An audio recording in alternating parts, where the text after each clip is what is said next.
சர்வா ஷியாமுக்கு எதிராக வெற்றி பெற்றதை பார்த்த அந்த கடையின் மேனேஜர் அவனுக்கு ஒரு பரிசை வழங்குவதற்காக சர்வாவை அணுகினார்.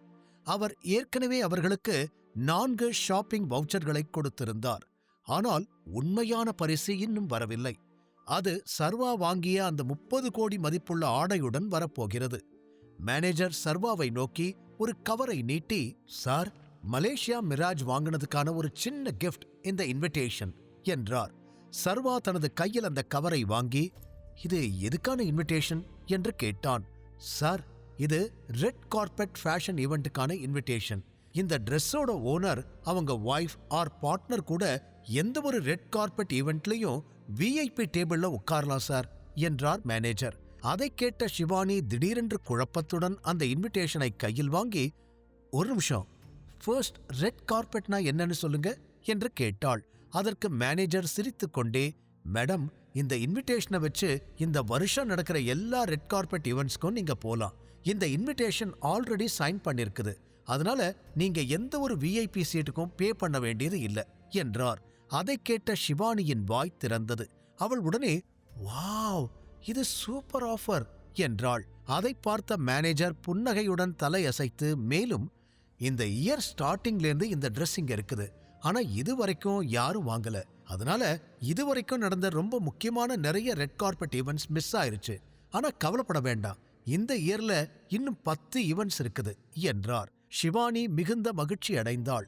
உடனே, தேங்க்யூ சோ மச், எனக்கு இப்போ இந்த ட்ரெஸ்ஸும் கிடைச்சிருக்குது, அதே சமயம் ரெட் கார்பெட்ல வாக் பண்றதுக்கு சான்ஸ் கிடைச்சிருக்குது, வாவ் என்றாள். ஷிவானியின் உற்சாகத்தை பார்த்து சர்வா சிரித்தான். பின்னர் மேனேஜரை பார்த்து கையை நீட்டி, தேங்க்ஸ் ஃபார் திஸ் என்றான்.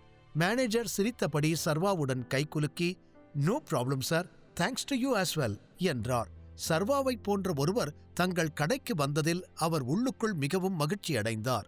அவர் 1 வருடத்திற்கு மதிப்புள்ள விற்பனையை ஒரே நாளில் செய்திருந்தார். சர்வா ஷிவானியை பார்த்து, ஷிவானி, நாம இன்னும் எதுக்கு வந்தோமோ அதை வாங்கவே இல்லையே என்று கேட்டான். ஷிவானியும் ஆமாம் என்று தலையசைத்துவிட்டு அவள் சர்வாவுடன் மீண்டும் கடைக்கு உள்ளே சென்றாள். மேனேஜருடன் சேர்ந்து சர்வா கூட இருந்த சேல்ஸ் பர்சனும் அந்த நேரத்தில் மிகவும் மகிழ்ச்சியாக இருந்தாள். ஏனென்றால் அந்த ஆடையை விற்றதிலிருந்து அவளுக்கு அதிக கமிஷன் கிடைக்கும். அங்கே 2 பேர் மட்டுமே சோகமாக இருந்தனர். ஒருவர் ஷியாம், மற்றவர் ஷியாமுடன் வந்த சேல்ஸ் பர்சன். அவள் தற்போது ஷோரூமுக்கு வெளியே ஷியாம் வாங்கிய துணிகளுடன் நின்று கொண்டிருந்தாள். சர்வாவும் ஷிவானியும் உள்ளே செல்வதை ஷியாம் கோபமாக பார்த்து கொண்டிருந்தான். அவர்கள் அங்கிருந்து மறைந்த பிறகுதான் அவன் தனது சேல்ஸ் பர்சனை பார்த்து அவளிடமிருந்து அனைத்து கேரி பேக்குகளையும் வாங்கிக் கொண்டு உடனடியாக தனது காரில் ஏறி அங்கிருந்து சென்றான். சிறிது நேரம் கழித்து சர்வாவும் ஷிவானியும் தங்கள் மீதமுள்ள ஷாப்பிங்கை முடித்துவிட்டு நேராக பாரதியின் வீட்டிற்கு சென்றனர். இரவு நெருங்கிவிட்டதால் சர்வா இப்போது மகிழ்ச்சியாக இருந்தான். இப்போது டிராஃபிக் குறைந்து விட்டதால் அவர்கள் விரைவாக வீட்டிற்கு வந்து பின்னர் ஒரு பார் அல்லது கிளப்புக்குச் செல்ல முடிந்தது. சர்வா கார் ஓட்டிக் கொண்டிருந்த போது திடீரென்று அவனது போன் ரிங்காக ஆரம்பித்தது. போனில் பவானியின் பெயரை பார்த்ததும் சர்வா ஒரு கணம் தயங்கினான். ஷிவானிக்கு முன்னால் பவானியிடம் அவன் இப்போது பேச விரும்பவில்லை. அதே சமயம் ஷிவானியும் மகிழ்ச்சியாக இருந்தாள். ஆனால் கொஞ்சம் ஆச்சரியப்பட்டாள்.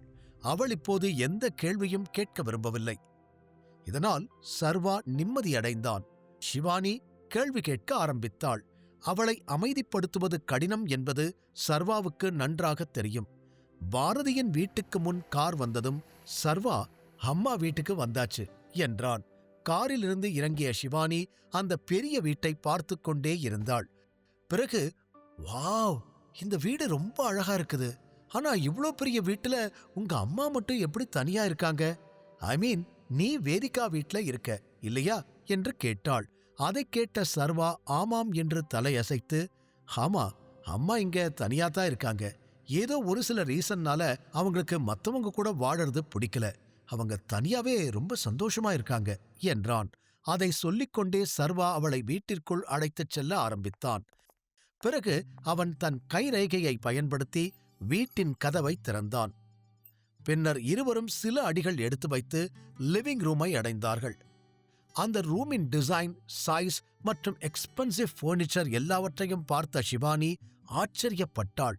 ஷிவானி ஒரு பணக்கார குடும்பத்தை சேர்ந்தவளாக இருந்ததால் அவளுக்கு அந்த டிசைன் மற்றும் அந்த எக்ஸ்பென்சிவ் ஃபர்னிச்சரின் மதிப்பு தெரிந்திருந்தது. ஷிவானி அந்த அறையை பார்த்து கொண்டிருந்தபோது சர்வா அவளிடம், ஃபர்ஸ்ட் ஃப்ளோர்ல கெஸ்ட் ரூம் இருக்குது, நீ அங்க போய் ட்ரெஸ் சேஞ்ச் பண்ணிக்கோ என்றான். ஷிவானி மேலே போகும்போது சர்வா, ரொம்ப நேரம் எடுத்துக்காத, நானும் ட்ரெஸ் சேஞ்ச் பண்ணிட்டு நம்ம 2 பேருக்கும் சாப்பிட ஏதாவது ஸ்நாக்ஸ் பண்றேன், நம்ம கிளப்புக்கு போறதுக்கு முன்னாடி லைட்டா ஏதாவது சாப்பிட்டுட்டு போலாம் என்றான். இதை கேட்டதும் ஷிவானியின் கண்கள் திடீரென்று பிரகாசித்தன.